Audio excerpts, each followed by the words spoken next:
রিয়াজ, পুরি কে লিয়ে কোথায় গেছিলি? দেখো দিনি রোদে রোদে ঘুরে মেয়েটার মুখটা কালো হয়ে গেছে। তুমি একটু বসো মা, আমি তোমার লেগে শরবত নিয়ে আসি। শুধু আর একা মুখ পড়েনি মা, আমারও মুখ পড়ে গেছে। আমার জন্য এক গ্লাস শরবত নিয়ে আসো। তুই কি করে ভাবলি যে তোর জন্য আমি আনবো না? পাগল একটা।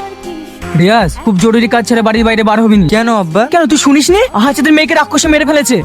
এসব তুমি কি বলছো আব্বা? আমি তো কাউকে মারিনি, তাহলে কে মারলো মেয়েটাকে? ভাই এই লাও মা, শরবতটা খেয়ে লাও। এটা নে। আব্বা তাহলে এখন উপায়? উপায় একটাই আছে, যেভাবেই হোক রাক্ষসটিকে খুঁজে বের করে ঠিক আগের মতো জ্যান্ত পুড়িয়ে মারবো।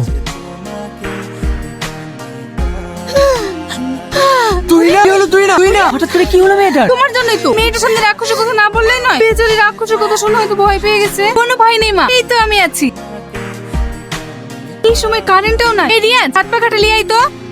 কোনো ভয় নেই মা, কোনো ভয় নেই, আমরা সবাই আছি। তুমি একদম ভয় পেও না। মা, আগের থেকে এখন শরীরটা সুস্থ মনে হচ্ছে? হ্যাঁ